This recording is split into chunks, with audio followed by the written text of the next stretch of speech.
What is up guys, Tanner this side. So in this video I'm going to show you how to fix reference memory could not be read. So let's get started. So first in the search bar you need to type cmd on your desktop and then open the command prompt, and after opening the command prompt you just need to uh, write a command. But before writing the command, just make sure that you open it as an administrator. Once doing this as an administrator, the CS button, and then write the command of sfc space slash scan now. And after that, hit enter. Now this will scan all the files and folders of your device, and then this will show you the report that what files are corrupted or damaged.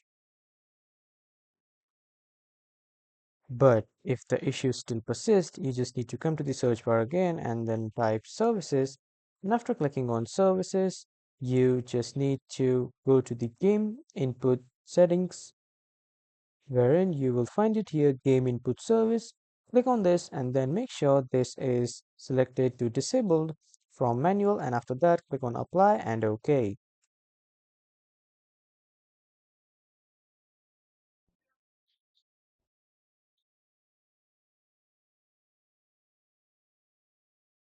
And by doing this, you will solve your problem. That was all for this video, everyone. Thank you for watching.